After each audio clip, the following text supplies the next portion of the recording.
if you look at what is a virtual reality, perhaps if you just to set the context, those who are new to this particular topic, it is just an illusion of a three-dimensional, interactive computer-generated reality environment. Okay, some of the important terminologies are different colored. Probably that will give you a different, wider perspective of what the illusion is.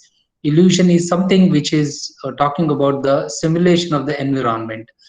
Okay, and there is another terminology is a it is three-dimensional. Okay, and it is an interactive mechanisms. Okay, and it is computer generated. Now, these are all some of the terminologies would really give you a different dimensions of what virtual reality is. It provides an opportunity for the users to have an interaction. It provides you something more than two dimensions. Okay, but in the regular screen, we do have the visualization of two dimensions. But this will give you an opportunity to look at in a different dimensional data as well. And of course the complete the scenario or the platform is developed using computer. Okay, and of course we can also add on to the existing 3D environment, which provides you sight. Okay, it also gives you a sound. Okay, and it also even give you a touch. Okay, where human beings can able to have the tactile feedback so that he can make the corrections as and when he progress. And of course all these things are being simulated, and most of the time we will be communicating, we'll be interacting with the pictures and also sounds and objects. It give you a real situation or realism of what you see in the real time scenario. And of course, it has a multi-sensory information which typically helps the user to have interactions. Okay, most of the time users can able to do the interactions, so that would give you a tactile feedback so that users can have a feel of it. Okay, so probably on the screen you can able to see two different objects, that is the human specimens, which are looks very closely as if they are the real ones. Now, these are all the images which are developed virtually. They are created using a computer programs. You feel as if it is the real. Okay, that is the beauty of the technology, wherein users can able to see its realism. Right, and of course, it will give you a more visualization of the complete 360-degree representation of the object. All right, well, but what is this virtual reality? And generally, it has three eyes effect. Okay, one of the eye talks about the immersion, and it has an imagination, and it should have an interactive mechanism. Okay, unless the users have all these three important components, you cannot ensure you have a virtual reality situation. Okay, what you mean by immersion here? Okay, whenever a user is feeling to have an immersive experience, that means that he is having a complete feeling of being there. Okay, he has a complete presence in the environment what he is looking at. Okay, that is what is the immersion. Okay, and the amount and quality of stimulation or the simulations, okay, what you have in that presence, it makes you feel as if you are there in the system. And of course it is very realistic, so that you feel you are in the system very closely associated. Okay, that is what is called as an immersion. Okay, similarly, you should also have an imagination. Imagination is in most of the time. Suppose if you are flying on in the sky, probably you feel as if you are flying in a real time situations. Okay, that is what is the imagination, right? Similarly, you should also have an interactions. I told in the beginning, probably if you have a tactile or haptic feedback, users can have a 360-degree representation. He is not just a passively watching, he is also actually participating in the situation. That is what we call it as an interactions. Okay, now doing all kinds of things as you do it in the real time situation, that is what we call it as an interactions. All right, the goal of the virtual reality is to virtually make the users to be there. You are trying to teleport the player to the real environment. Yeah, that's what even Palmer Luckey makes a statement to make it feel make it feel like you are actually in a place that you are not. Right? That is what is the virtual reality is. All right, if you go back to the history, probably this particular technology is not very new. It has its own history, and it has been there with us for a long time. Okay, if you can watch this particular paintings, probably you can understand. These paintings are almost more than 1,000 years old, but still, these paintings would probably trying to convey something more than two dimensions.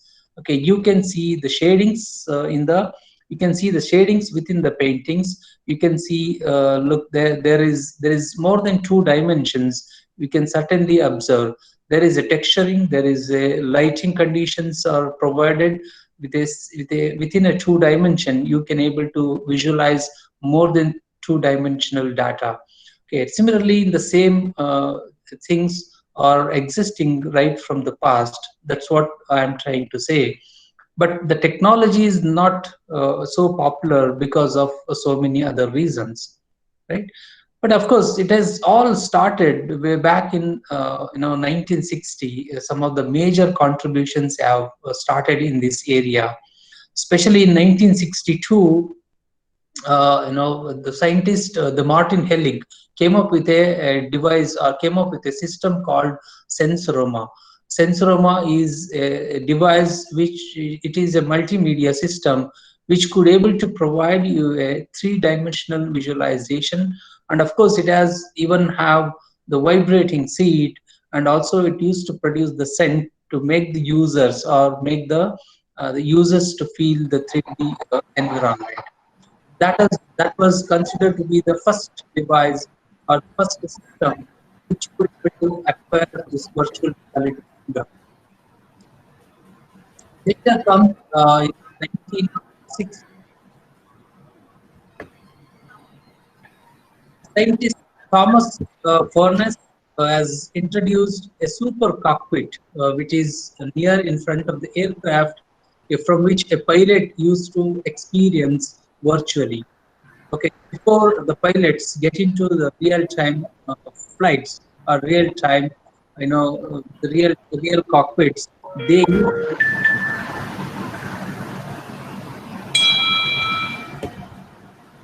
there is some disturbances. I would request all the audiences to mute your mics. If you have any doubts, please raise your hand so that I can start. You know, your, the audience to mute your mic.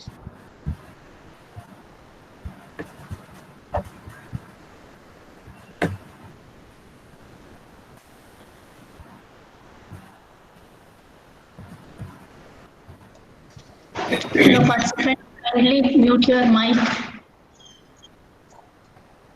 please, or else we have to remove. Thank you. Yeah. Yeah. So in 1966, that's how the cockpit was developed by Thomas A. Furness, who gave a simulated environment to the pilots to feel the reality. Obviously, later it comes up with Ivan Sutherland in 1968. He has developed head mount devices that is considered to be the first head mount device where where the end users can able to wear the head mount device, and they can able to view the three-dimensional visualization of the content. Okay, that was actually gave a different dimensions in the field of virtual reality and augmented reality. So that was happened in 1968. In 1977, MIT created Aspen Movie Map that was happened to be the hypermedia experience that would allow the users to take a ride in a theater, so that they used to feel the reality, within the given environment. So that was also came up in the year 1977 from the Massachusetts Institute of Technology. So later development was in the year of 1994.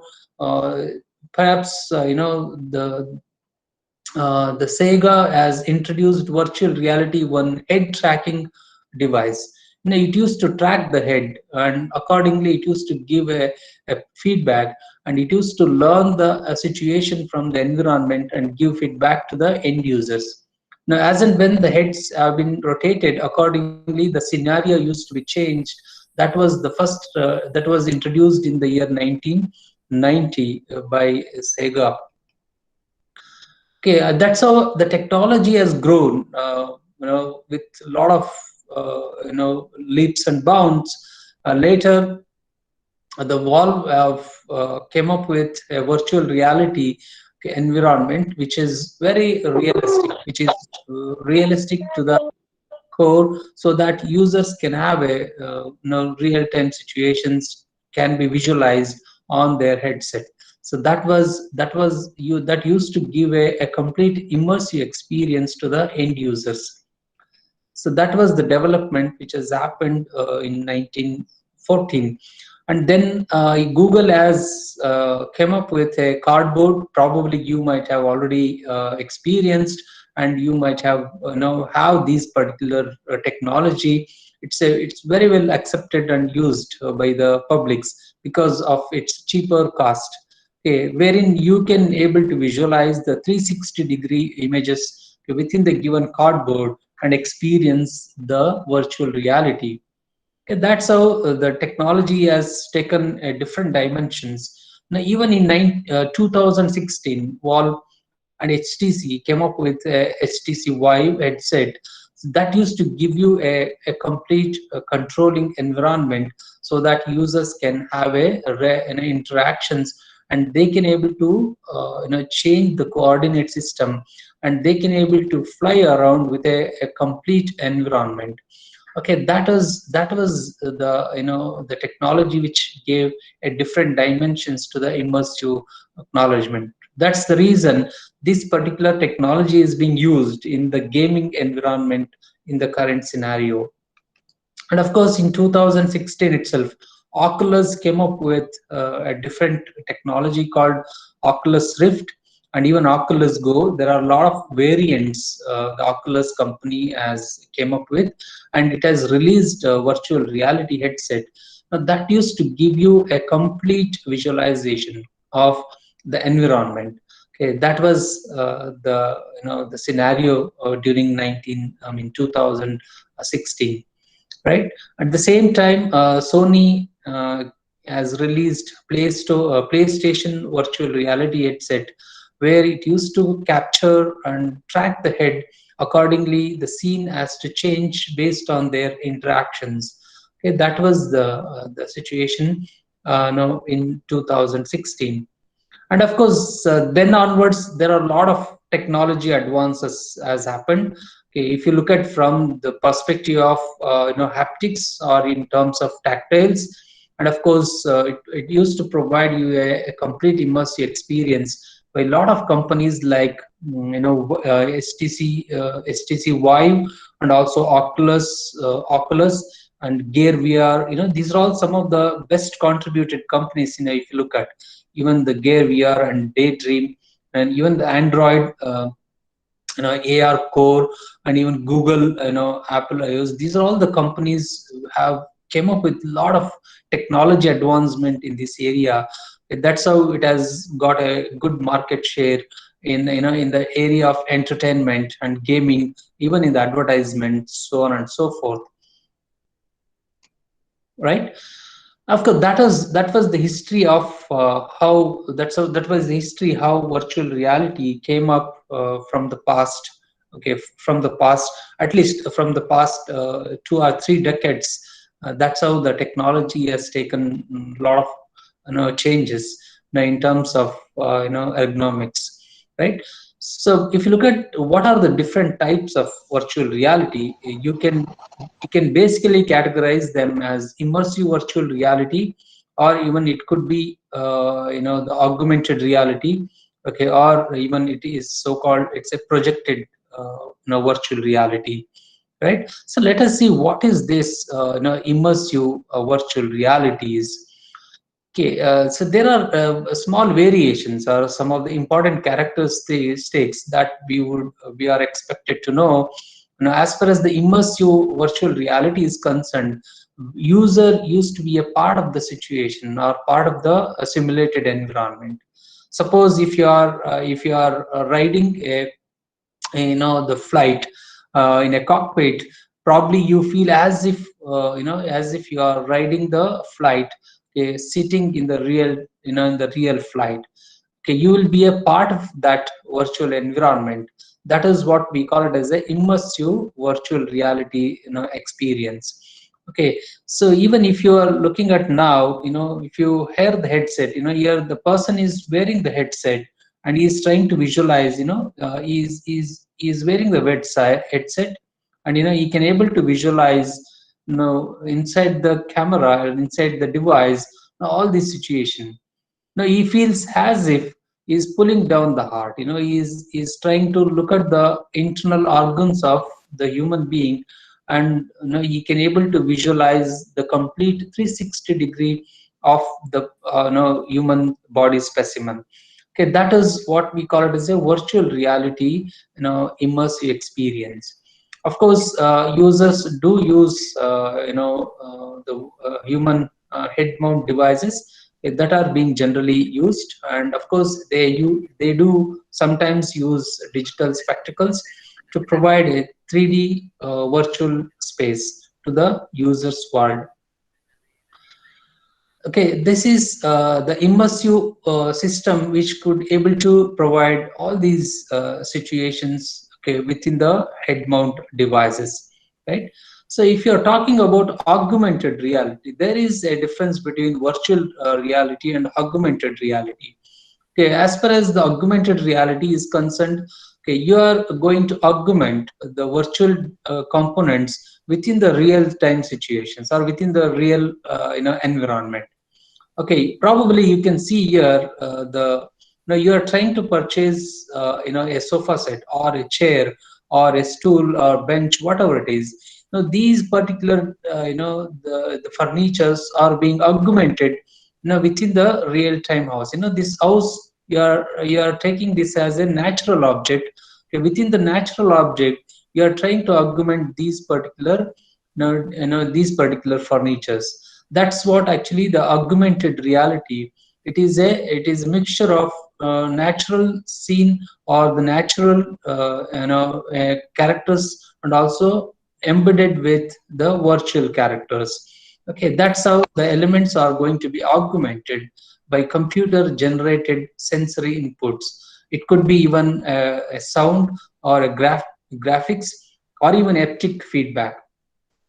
These feedbacks can be given to the users so that they can able to feel as if they are placing those furnitures within their own house, and they can decide about which colors are going to be purchased, which color of those furnitures can be chosen, okay, for their to match their interiors.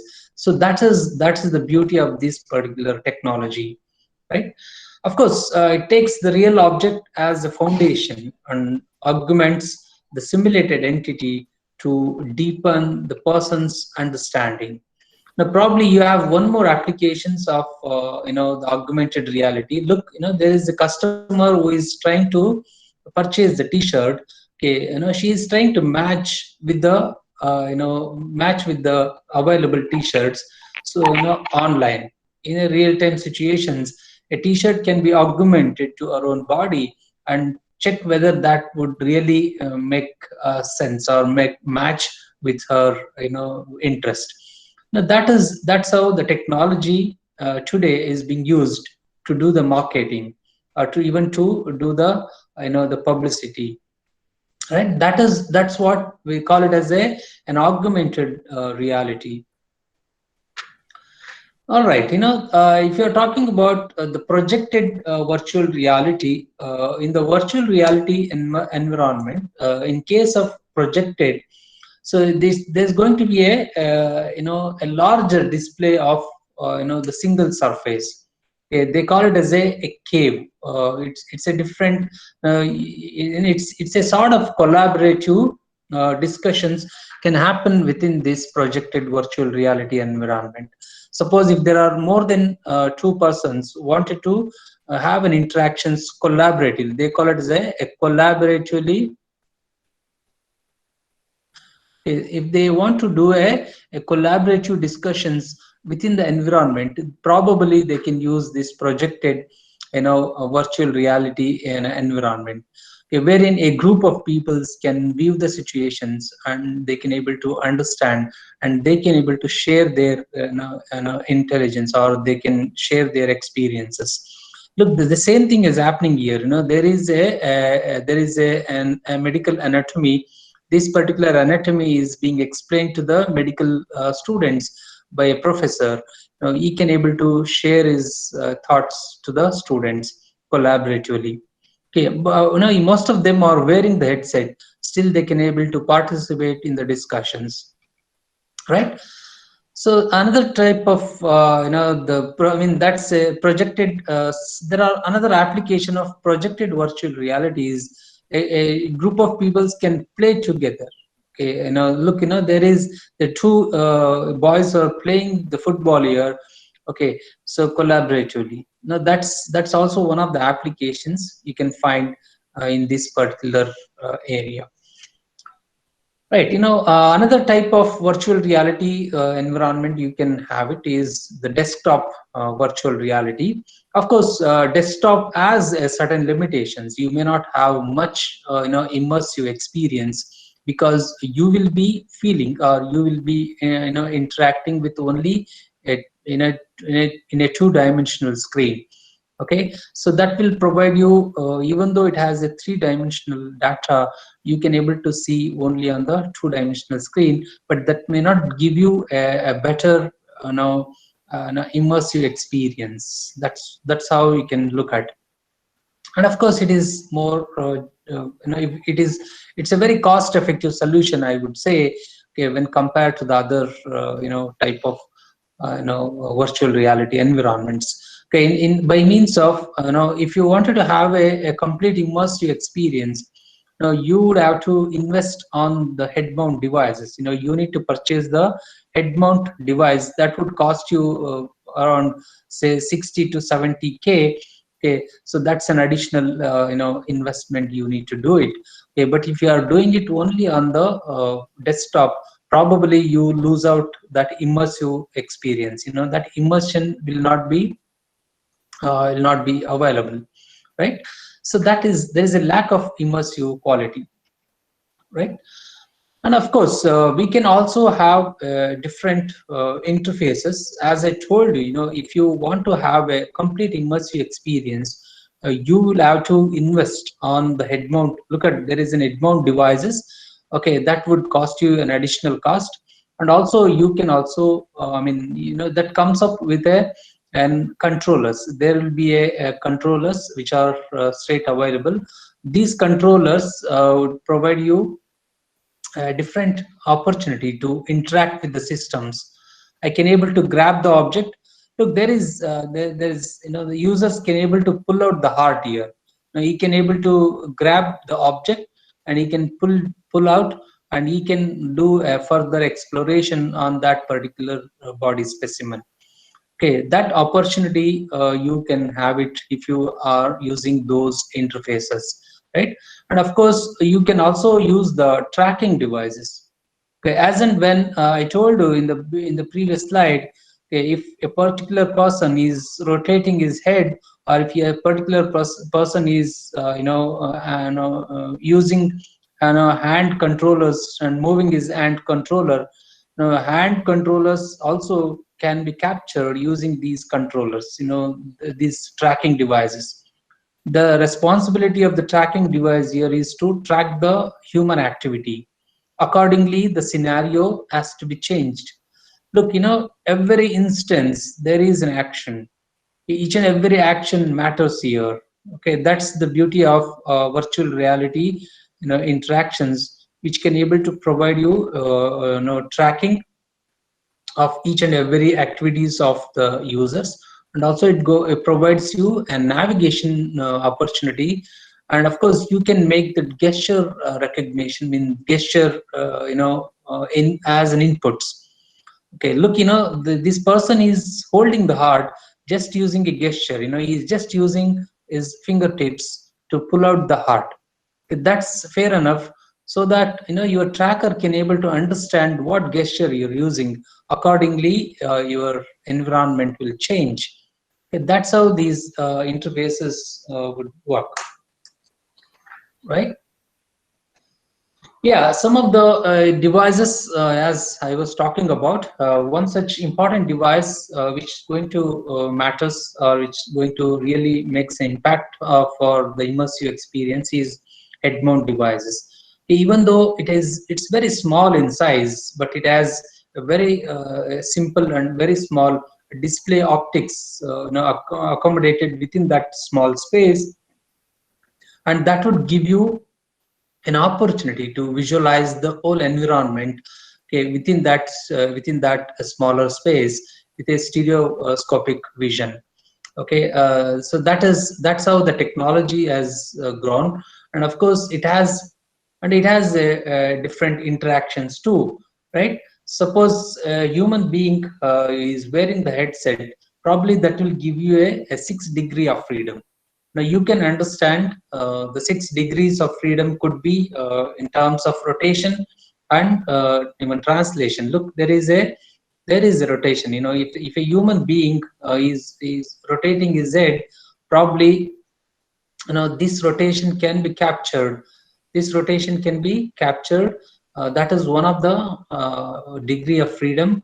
Okay, up and down, left and right, and top and down. This is the 3 degree of freedom to the head, and 3 degrees for the body.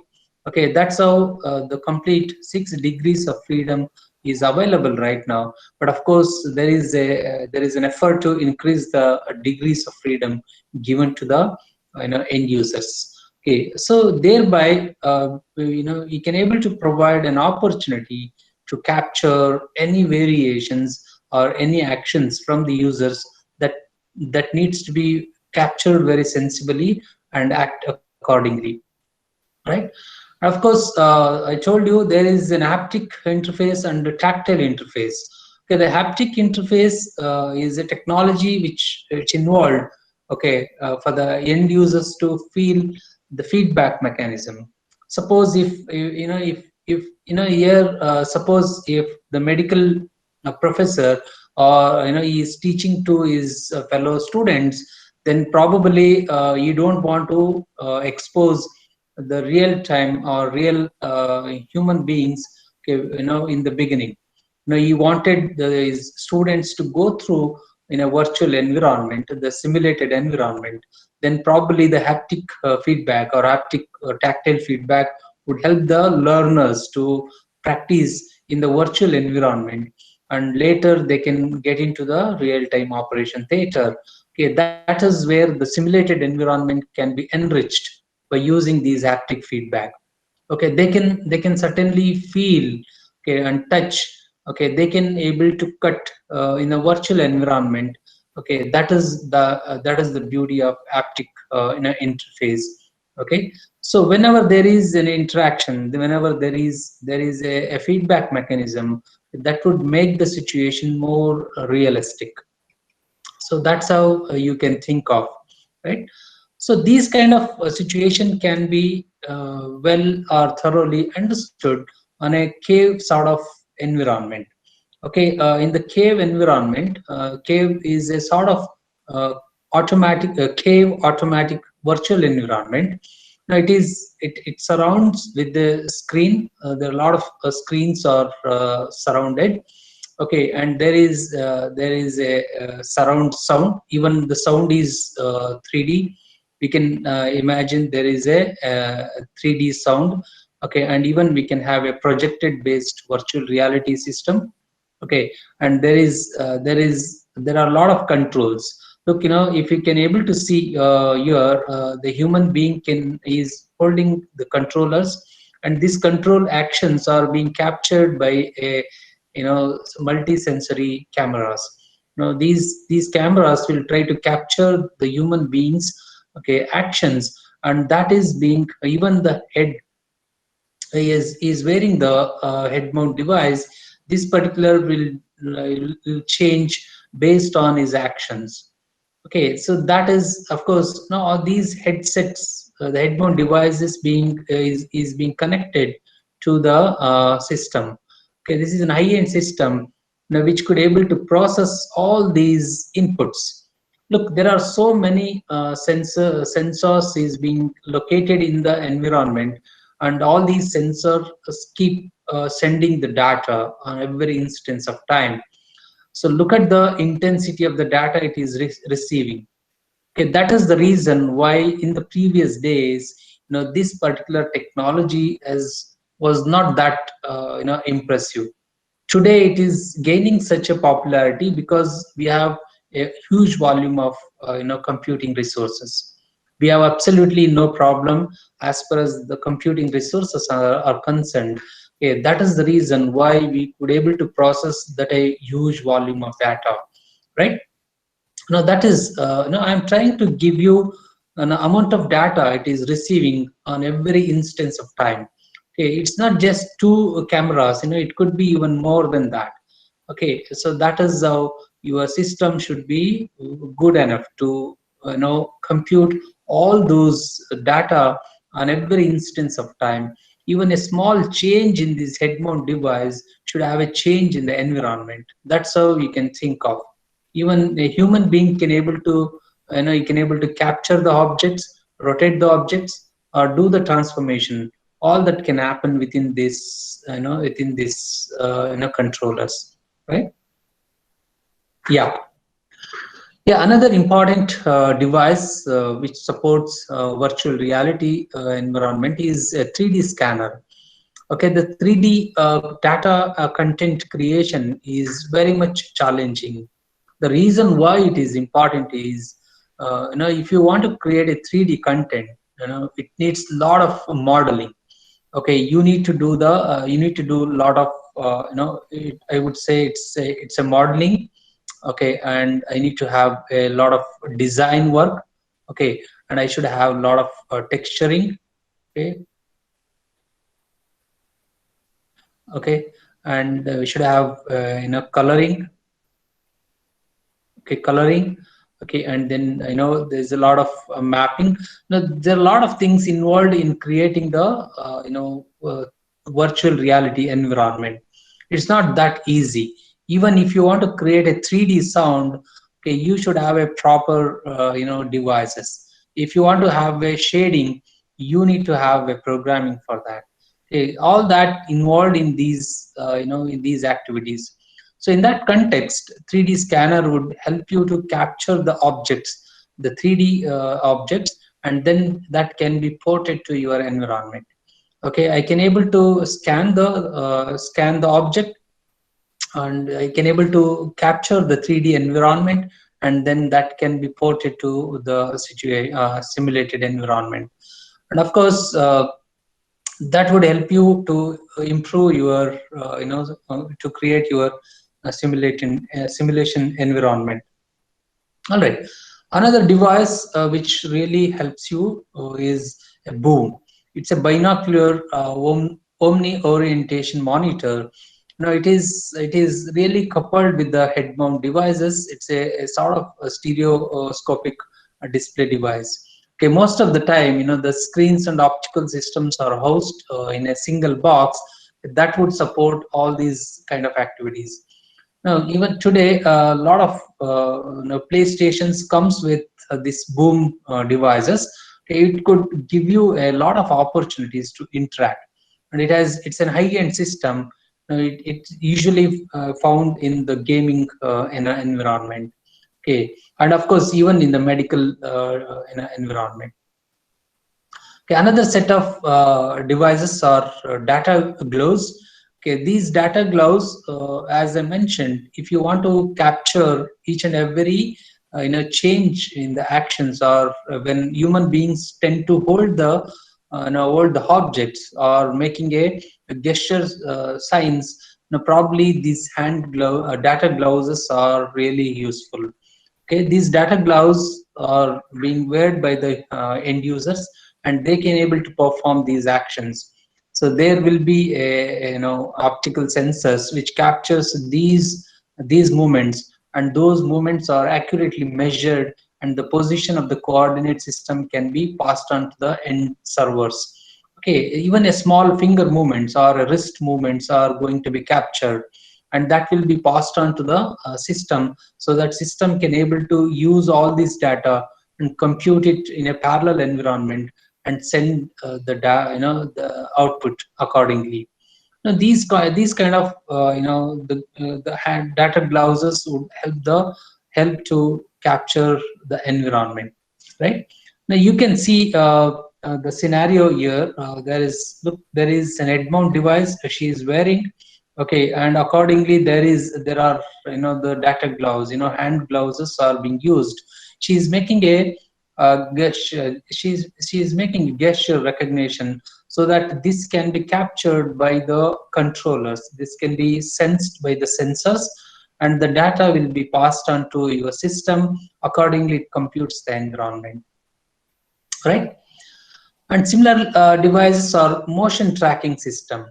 Okay, motion tracking system. Probably you can observe here. Here, the person is injected with a lot of sensors. Now, these sensors are connected to the system. Okay, and there will be a sensing devices which sense these kind of the data, and that will be passed on to the system. Okay, this motion tracking usually uses the combination of sensors and also cameras, okay, to record the motion. Accordingly, the scenario is going to be changed, or it's going to be generated. Okay, so designed for head and hand tracking of virtual games, and the simulation animations, and also the visualizations are very effective in this in this kind of systems. All right, you can feel the reality when you are having all these data sets, right? Of course, there are a lot of variants you can see in the virtual reality and augmented reality area. A lot of companies have came up with advanced technologies. That's the reason why this is gaining a lot of popularity in most of the environments, right? So with this background, I'll go on to some of the important platforms which which helps, or which really can be used to generate this kind of simulated environment. Okay, so one such the platform, it's a open source free software, is the Unity 3D. Okay, Unity 3D, probably you would have heard about this Unity 3D. It's a freeware. You can it's a 3D environment. It could give you a 3D environment, and it has its own Unity engine. Now, this particular engine will support you to render your image in a simulated environment. Okay, I will give you a brief insight, so that it could be a good motivation for you to take on. You can straight away use it for your applications, right? So of course, Unity 3D is a development environment. You will get a lot of resources online, and it comes up with a lot of different variations. You can go with the latest version, and you can start using. And of course, it's a multi-platform environment, right? You will get a lot of tutorials. There's a lot, people's work around the globe. Okay, and they do share their experiences. All right. Please let me know if you have any doubts, or if you need any clarifications. So at the same time, I can.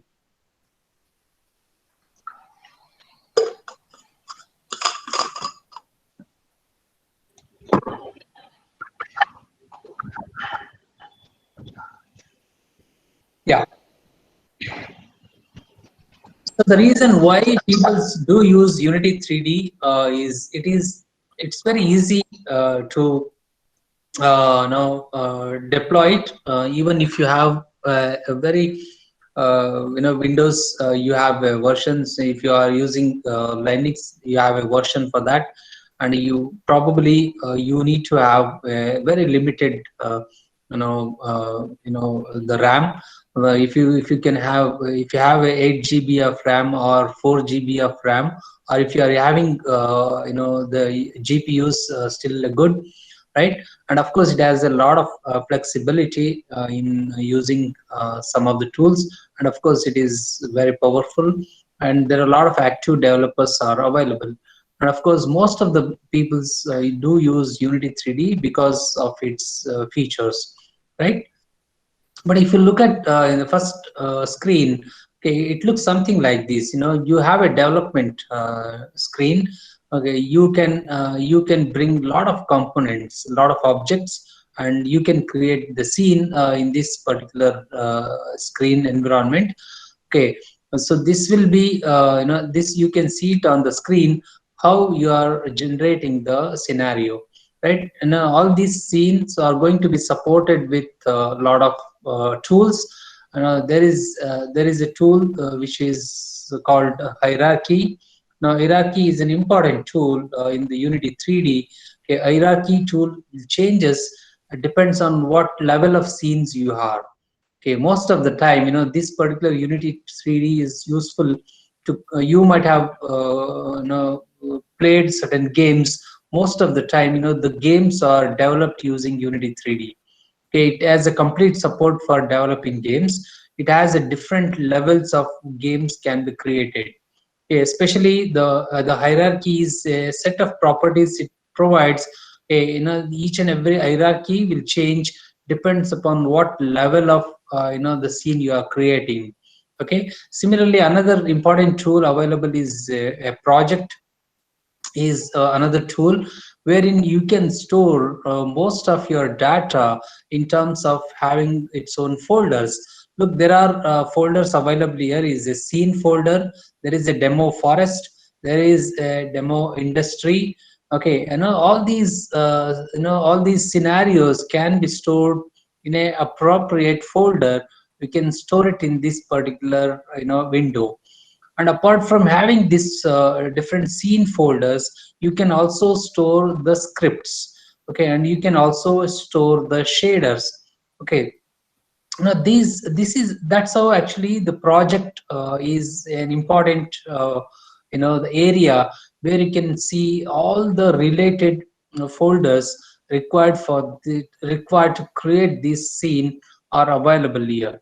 All right, so that's how it has a different different properties with all the available windows.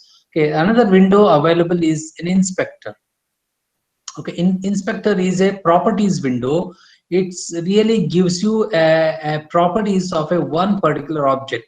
Okay, let us assume we have added a property here. There is a camera is here.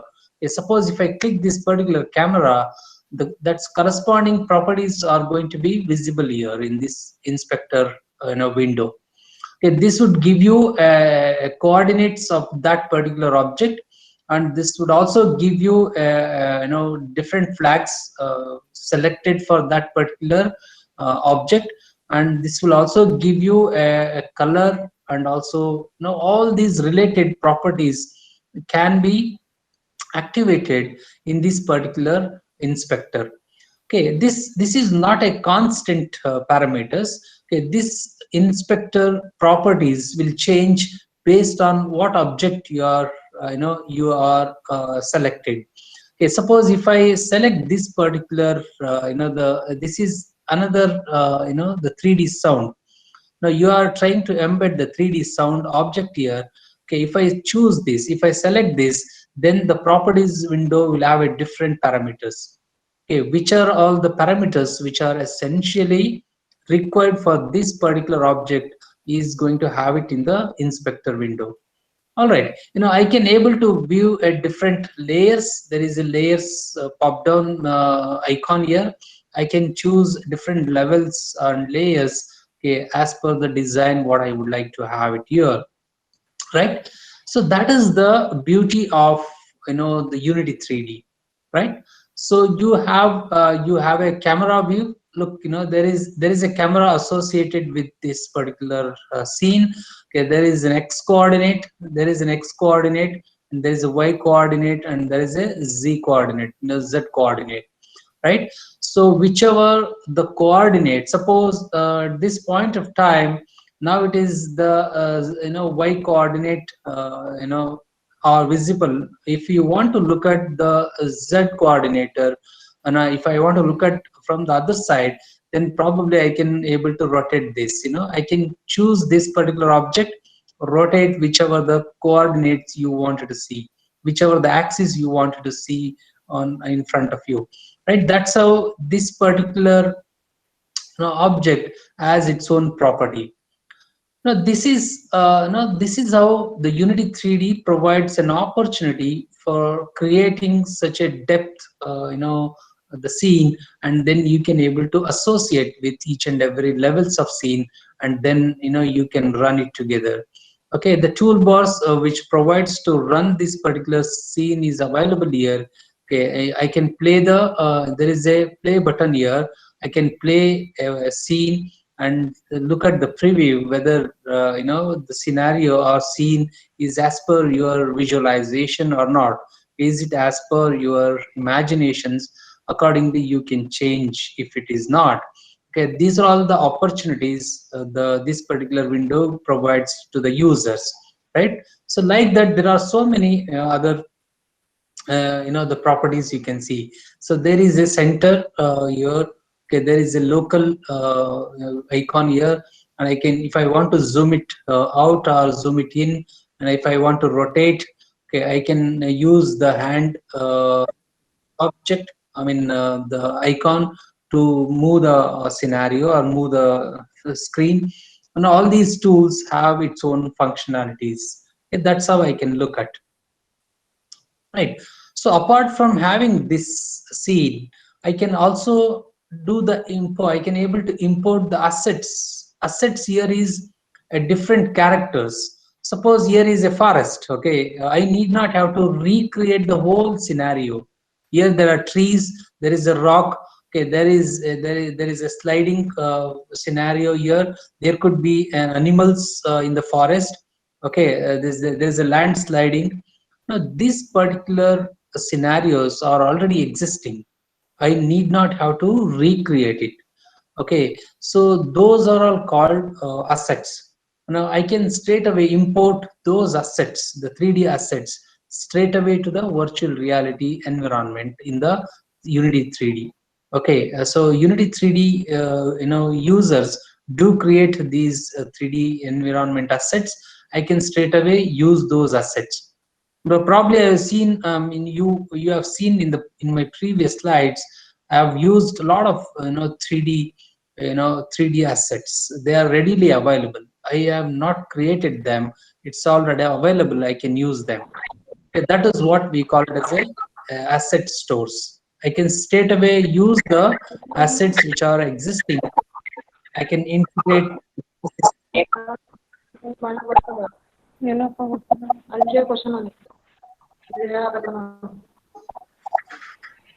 All right. We can also add objects to the scene. Now I have trying to create the terrain plane. Okay, I can bring down. I can use the prefabs. Okay, and I can add some of the important properties. One is the rigid body property. The rigid body property is something. Suppose if there is a now if there is an animal there in the forest, if the animal start jumping, then probably the who is going to support that action, that is the rigid body. The rigid body actions are going to be built within the system. So similarly, there is a collider. The collider is an important property for any object. Okay, if something comes and hit the object, then probably it has to give a physics of that.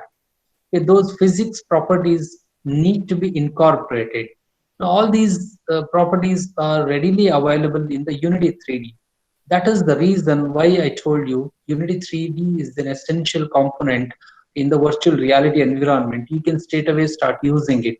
Okay, of course, the camera is existing. I can make use of that, and audio listener and audio source. All these utilities can be straight away added to the environment. Now that's about the Unity 3D. Okay, and another important 3D visualization software is, which is again freeware. I mean the free open source software is ImageJ. Okay, I think most of you guys are using ImageJ in your day-to-day image visualization. That would also give you an opportunity to visualize the 3D environment, 3D data. Yeah, this can be visualized in the voxel format. Okay, if you have a data, okay, the volumes can be rendered using ImageJ as well. You just go to file, import the image sequence, and you can play it. That's also quite possible, right? So of course the voxelman 3D view can be plugged onto the 3D viewer, and we can start using it, right? And of course you can use marching cube algorithm to render the image, 3D image. Okay, there is a torso of visual human body for surgery planning. Suppose if you are facing any issues as far as the data is concerned, there is an open source. I mean, it's not open source. Of course, the data is freely available to the researchers. So in the in the visual human body project, there are three human bodies. There is the male and female, two bodies have been cut into different slices and scanned. The CD and MRI of those two bodies are kept in the library. That is being maintained by National Library of Medicine, Carolina. That is where you have an opportunity to access to that data, and you can straight away use it. Okay, that's a great opportunity. If you are interested to explore the human body, you can still do it. Suppose if you are able to access to that, now you can able to access the data, have a look of the opacity of the body. I can able to rotate, I can able to do the translations. All that can happen in your system. Okay, so these platforms would give you an opportunity for all these kind of operations, right? And similarly, one more platform is available is ITK Snap. Okay, it's again open source free software used for medical image applications.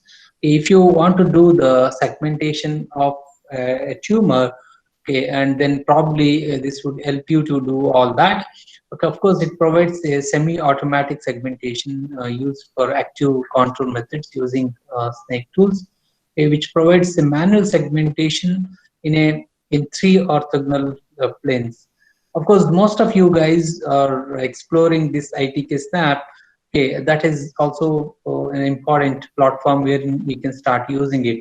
Okay, some of the basic operations we can perform on ITK Snap is visualization of 3D image volumes.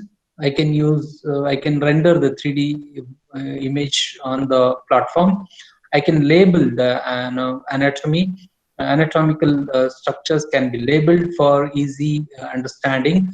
Any lesions of 3D image, it can be labeled and have a more pre-surgical planning.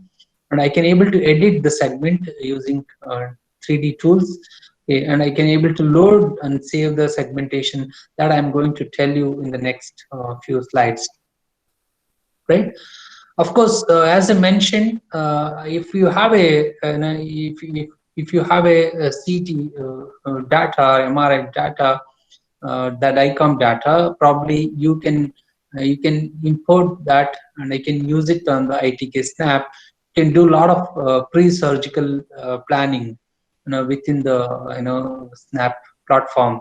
Okay, I can use thresholding, and I can do the segmentation, do the labeling. I can cut the unwanted stuff. I can do lot many things using ITK Snaps. Okay, some of the important controls which are available in the Snap is I can I can select the active the active tools. Okay, I can do maybe I can choose to segment certain area, and I can straight away start using the tools which are available, and I can have the inspector as I told you in the Unity 3D. Here also the inspector will give you a different properties. I can use labeling for each and every segments. Okay, all these controls are available with the with ITK Snap, right? So one of the screens, the sample screen, which provide you a different, the views, directional views of the human body. Okay, it will give you three different dimensions: the lateral, frontal, and the back. Okay, and also it provides you an equivalent 3D visualization in one of the screen here.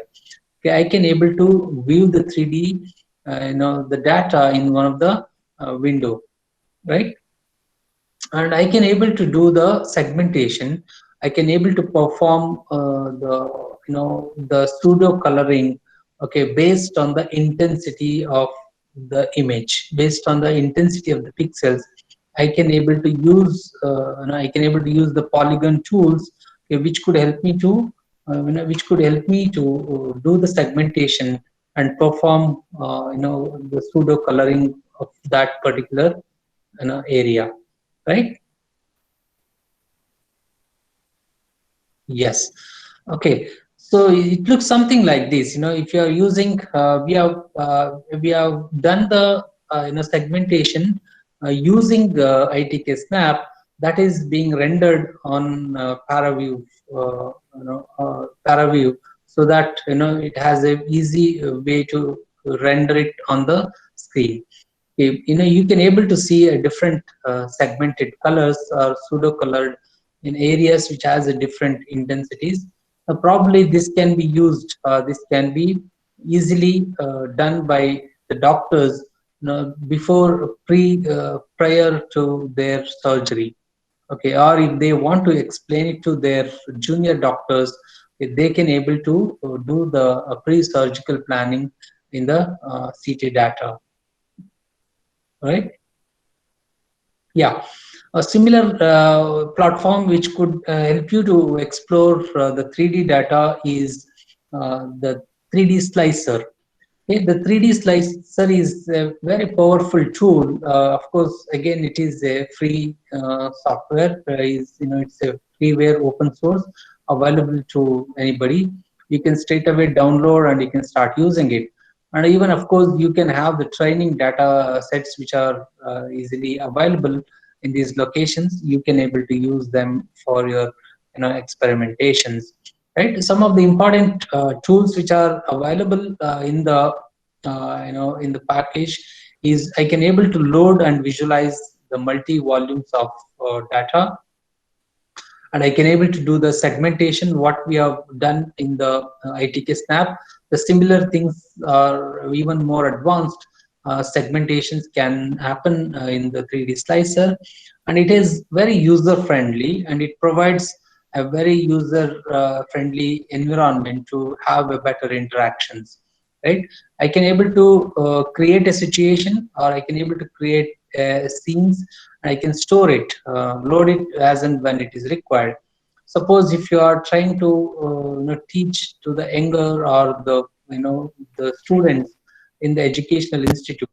Now this is the best tool wherein doctors can thoroughly experiment before they get into real-time operation theater, and that's how it is more useful, right? So but how are you going to load the and visualize the 3D environment? This is again have four different windows. So this would provide you a different, the 3D view of the data, right? So and again, three different views are provided in a three different windows. Okay, so this would give you sagittal, frontal, and back data, and of course it has different tools available as we have seen in the Unity 3D. Okay, one such tool which helps you to load the data is the modules. There is a models available. I can able to access to this particular models. If you have a CTMI data, I can straight away bring out the data, load it onto the the application. Okay, and of course I can load this model directly to the through the directory, and I can able to use these models, okay, for my experimentation. Suppose if I want to do the registration of two images, I can straight away bring the two images and then do the registration. There are certain algorithms which are readily available here. Okay, the slicer also loads the 3D model of the human body, and if I want to do other experiments, if I want to rotate this model, okay, left, right, top, down, I can do that. I can have a closer look at the problems, right? There is a display panel straight available here. Okay, suppose if I pop down this, if I click this particular icon, it will pull down the options which are available.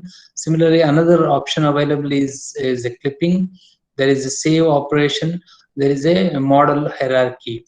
Now all these tools are going to help you to do all these operations. Suppose if I want to do a clipping operation, I can certainly use this particular tool. If for displaying, okay, displaying could be a volume rendering, or it could be even a surface rendering. All that can happen. It's a very, very interesting tool. Probably you can explore that, right? Another important tool, of course there are a lot of tools are integrated in this in this platform. Okay, I'm just telling you some of the important tools which are more likely useful for your day-to-day applications. Okay, so another important the tool, the tool which is available is the opacity.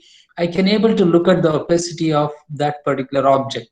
If I want to go inside, and if I want to have a immersion of the internal organs or internal body parts, then probably I can traverse. I can go inside the head, and I can look at the if you have a tumor, a brain tumor, I can look at very closely, and I can able to assess what is the volume of the brain and where the brain is located, and which trajectory is more important, or which trajectory is more useful to enter through. Now, these are all some of the pre-surgery planning can be done before a doctor goes to the real-time operation theater. All right, so likewise this opacity also useful. Look, previously there's a surface was seen, but if you take the slide, if you slide it to the upper level, it's just 0.3 slided.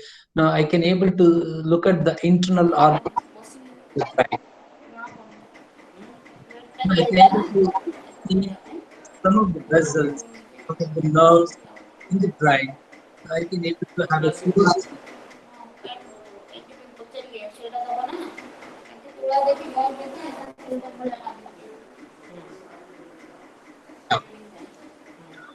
No, once I do Participant the exploration, audience. I would request the audience to keep your mic mute. There's some disturbance.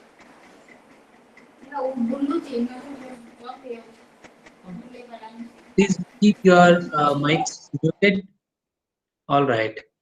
See, like that, I can able to bring the scenario. I can store those, the scenarios and save it on the disk, so that I can reuse it whenever it is essentially required, right? So I can also do the color coding. Okay, I can use the control window down, and then I can able to do the coloring of that particular vessels, okay, so that it can be reused whenever it is required. I can able to do the proper assessment analysis, okay, based on the requirement, right? So look, there is this is a different different visualization. Okay, previously this was the frontal, and now this is the lateral. There is a clear visibility of what I am trying to see. Suppose if there is a tumor, I can able to assess the tumor, this particular tool, right? Yeah. So that's a great opportunity for the doctors who can certainly look into, right? So I can anatomically I can slice it, okay, and it's three different different slices. I can able to assess only that particular part of the brain. Look, this I made a slice of this particular region for a thorough understanding. I can able to walk through inside the brain, and I can do the analysis. So these are all some of the important operations I can do. Okay, so there are so many tools, as I mentioned. I can use them for my easy access of these particular objects. Okay, there's some of the useful tools which are essentially helps you is thresholding. I can use the pseudo coloring. I can use the scissors. Suppose if I have an unwanted stuff to be eliminated. Look, there is an unwanted stuff here. I made a segmentation, but this particular part is also available within the given segmented image, but I don't want that. I want to cut, I want to eliminate some of the unwanted stuff. I can use these scissors. I can straight away use the scissors, okay, and then cut all unwanted stuff, right? The cut scene you can see here, this it's completely unwanted stuff or removed using scissors. And I can also use the seed growing. Someone who is very familiar with this particular tool, it's very easy. I can, if I want to segment only this particular liver, okay, how do I do that? I can grow the seeds on every slices of the data, because as you guys are aware, okay, the CT MRI data comes with multiple slices. It could be 220, 230, 250, or even 80 slices. Okay, so every slice you just start growing the seed, and then you have an algorithm to do the segmentation. Okay, I can able to grow the seed and do the segmentation of only this particular liver part. Okay, and then do the smoothing. Okay, once you do the proper segmentation, okay, there would be some artifacts. If I want to do if I want to remove that, or if I want to make the smoothing of that particular object before presented to the outside world, then I can certainly do the smoothing operations. Now this is how the 3D slicer could help you to do all these operations. Okay, so I can able to create the scenario. Look, there is a scenario I'm created by slicing one particular one particular part of the brain, and I can do the assessment. I can make an analysis before I go to the real-time operation theater. I can store this particular snapshot and then recollect or reload it whenever I require, right? Of course, I can close this particular, once you load it or once you store it, I can close the, I can save it in any of the format. It could be a .obj. I can have the file stored in .obj, or it could be even in even STL. Any 3D formats can be used to store the scenarios, and those scenarios can be used whenever it is essentially required. And of course, don't try to change the coordinate systems or scale it up or scale it down. There's a good chance of losing the data, right? Yeah, loading the scenario, as I mentioned, whenever you want, particular scenario to be explained to your junior doctors or students, probably you can load that, right? So these are all some of the important, applications of, the 3D slicer that would really help you to do all these sort of operations. I just touched upon only few of the important tools. Of course, there are a lot of tools are available.